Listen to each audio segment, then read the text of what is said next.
आज राम जी पढ़ने में आनाकानी कर रहे हैं तो राम जी को छड़ी दिखाते थे, नहीं पढ़ेंगे मैं मारूंगा छड़ी से। फिर लगता था कि छड़ी देखकर राघव जी रोने लगे तो खुद रोने लगते थे, कहते थे आप ही तो नहीं पढ़ रहे राम जी, मुझे आपको छड़ी दिखानी पड़ रही है। केवल राम जी का नाम कह कह के पाई न के ही गति पतित पावन राम भज सुनु सठम नाम। एक बार राम कह के ये सारे पवित्र हो गए।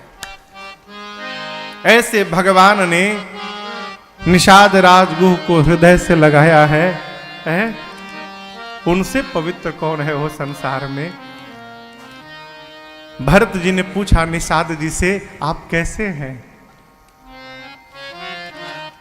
निषाद जी कहे भरत जी देखिए, संसार कुछ भी कहे, विवेकी मनुष्य को अपनी असलियत को जान के रखना चाहिए, ठीक ना। चमचा जानते हैं, चमचा, ये वाला चमचा नहीं, दूसरा वाला चमचा। चमचे की बात को जो सत्य मानने लगे उस आदमी का सर्वनाश निकट हो जाता है।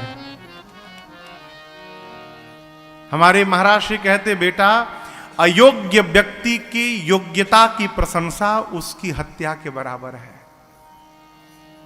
व्यक्ति यदि अयोग्य है और आप उसको योग्य बता रहे हैं तो वो समाप्त तो हो जाएगा। समाज हमको क्या कह रहा है इसका चिंतन नहीं करना चाहिए, हम अपने को क्या कह रहे हैं इसका दर्शन करना चाहिए। समाज तो आपको भगवान बना के बैठा देगी, समाज भले भगवान मानती रहे, आपको भगवान नहीं मानना है। क्यों? भगवान का जन्म नहीं होता, हमारा जन्म हुआ है। जन्म लेने वाला कभी भगवान हो ही नहीं सकता। इसलिए समाज क्या कह रहा है ये समाज का दृष्टिकोण है। आप अपने बारे में जान के रखिए कि आप धरातल पर कहां जी रहे हैं, आपकी सच्चाई क्या है। भरत क्यों सुना रहा हूं आपको, भरत जी ने कहा निषाद जी आप धन्य हैं। बोले पहले नहीं था। पहले क्या था?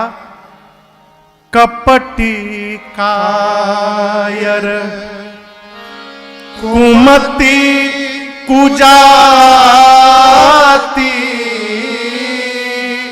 लोक वेद बाहर सब भाते। निषाद जी कहते मैं कपटी था।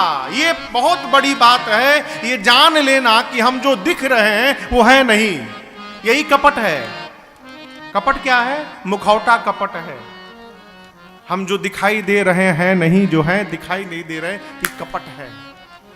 निषाद जी कहते मैं कपटी था, कायर था, मैं कुमति था, कुजाति से था, लोक से और वेद से दोनों प्रकार से तिरस्कृत था मैं। लोक वेद बाहर सब भांति। लेकिन मेरे जैसे कायर को, मेरे जैसे कपटी को, मेरे जैसे कायर को, कुमति को, कुजाति को राम कीन आपन जब ही ते भयऊ भुवन भूषण तब ही। निषाद जी कहते हैं जिस दिन से श्री रघुनाथ जी ने मुझे अपना बना लिया, संसार में दूषण की तरह रहने वाला आज संसार का आभूषण बन गया है। दूषण भे भूषण सरिस। भरत जी बोले राम जिसको आप अपना बना लेते हैं माई बाप, वो आभूषण बन जाता है संसार का। ये कथा कहती है संसार को अपना बनाया ना बनाया कोई बात नहीं, भगवान को जितना शीघ्र हो अपना बना लीजिए। जो चाहिए वो बना लीजिए, सखा बना लीजिए, बेटा बना लीजिए, भाई बना लीजिए, पिता बना लीजिए, सदगुरु बन जाइए। एक महापुरुष थे, वो राम जी को अपना शिष्य मानते थे हमारे अयोध्या में। ये सत्य घटना आपको सुना रहा हूं। वो राम जी के कनक भवन सरकार मंदिर दर्शन करने नहीं जाते थे, कभी मंदिर नहीं गए। पूछते थे लोग मंदिर क्यों नहीं जा रहे हैं? बोले राम जी हमारे शिष्य हैं, वहाँ राम जी मुकुट लगा के सिंहासन पर बैठे हैं, गुरु जी चले जाएंगे तो गुरु जी के आगे सिंहासन पर बैठने पर राम जी के मन में कहीं संकोच न हो जाए, इसलिए मैं नहीं जाता हूँ मंदिर में। जाते नहीं थे।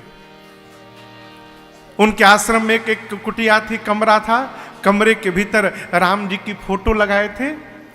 सुबह ठीक 10 बजे चले जाते थे, स्लेट छड़ी और चौक लेके, और शाम को 4 बजे निकलते थे। दिन भर राम जी को पढ़ाते थे। क्यों? मैं गुरु हूं, राम हमारे शिष्य हैं। स्लेट पर लिखते थे क लिख के राम जी से कहते थे राघव जी पढ़िए क है ये। ऐसे दिन भर पढ़ाते थे फोटो को। फिर उनको लगता था कि आज राम जी पढ़ने में आनाकानी कर रहे हैं, तो राम जी को छड़ी दिखाते थे, नहीं पढ़ेंगे मैं मारूंगा छड़ी से आपको। फिर लगता था कि छड़ी देखकर राघव जी रोने लगे, तो खुद रोने लगते थे। कहते थे आप ही तो नहीं पढ़ रहे राम जी, मुझे आपको छड़ी दिखानी पड़ रही है, ठीक से पढ़िए ना आप। यही उनके नित्य का यही व्यवहार था, रोज भगवान को पढ़ाते थे।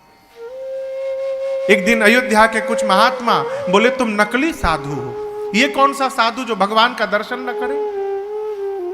उनको महात्मा लोग बरबस पकड़ के और कनक भवन लेके जाने लगे मंदिर में। जब ऊपर सीढ़ियों पर चढ़ने लगे तो वो महात्मा जोर से बोले राम जी आप संकोच मत करिएगा, मैं आ रहा हूं, आप संकोच मत करिएगा। मैं तो आना नहीं चाहता था, ये लोग मुझे बरबस ला रहे, राम जी आप बैठे रहिएगा, आप संकोच मत करिएगा। और कहते हैं जैसे वो भगवान के सामने पहुंचे, भगवान के सिर का मुकुट अपने आप नीचे गिर पड़ा और सीता मैया का चेहरा आंचल से ढक गया था। वहां पर अयोध्या में, अभी बहुत लंबी बात नहीं है, मुश्किल से मान के चलिए 35-40 साल पहले की घटना है। ये श्रीधाम अयोध्या की घटना है? भगवान तो तैयार बैठे हैं बनने के लिए। बनाइए, जो मन करे सो बनाइए, लेकिन संबंध बनाइए भगवान से। कोई सखा बना ले, सखा बन जाएंगे, कोई पिता बना ले, पिता बन जाएंगे। वो तो पुत्र भी बनने को तैयार है, कोई बनाकर तो देखे। दशरथ जी बोले मैं आपको पुत्र के रूप में चाहता हूं। और दशरथ जी कितनी चतुराई किए, मनु जी के रूप में थे, सोचे कि भगवान से कैसे बोलूं कि आप बेटा बनिए हमारा। आप में से कोई अपने पिताजी से कहेगा कि पिताजी अगले जन्म में मैं पिता बनूंगा, आप पुत्र बनिएगा? कोई बोलेगा? ये जगत के पिता को पुत्र बनाना चाहते थे मनु जी। तो बोले प्रभु आपको तो नहीं चाहता हूं, आपके जैसा पुत्र चाहता हूं, एक कोई हो चलेगा आपके जैसा। भगवान देखे कि मेरे से चतुराई कर रहे हैं, बोले मनु जी अब अपने जैसा कहां हम ढूंढने जाएंगे, वचन देता हूं मैं ही आपके घर पुत्र बन करके अवतार ले लूंगा। वही राम जी ने अवतार लिया। बनाइए तो संबंध भगवान से बनाइए। ये जो गले में माला है ना, उस संबंध का ये चिन्ह है। ये जानते क्या है? ये तुलसी माला है। तुलसी भगवान को बहुत प्रिय है। सामान्य भाषा में कहें तो जैसे पालतू कुत्ते के गले में पट्टा पड़ा रहता है, उसी प्रकार हम लोग भगवान के पालतू हैं और ये हमारे गले का पट्टा है। आप कहोगे महाराज पट्टा क्यों पहनना है? जिस कुत्ते के गले में पट्टा रहता है वो पालतू रहता है, जिस कुत्ते के गले में पट्टा न रहे वो फालतू रहता है। अंतर क्या है? पालतू कुत्ता एसी की गाड़ी में घूमता है, मखमल के गद्दे पे सोता है, बढ़िया बढ़िया भोजन करता है।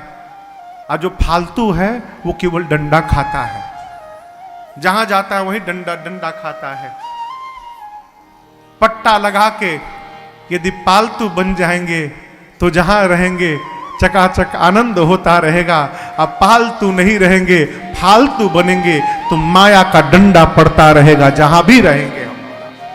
इसलिए कथा कहती है भगवान से संबंध बनाकर फालतू से पालतू बनिए, फालतू बनिए। निषाद जी कहते हैं जिस दिन से रघुनाथ जी ने अपना बना लिया, मैं संसार का आभूषण बन गया हूं।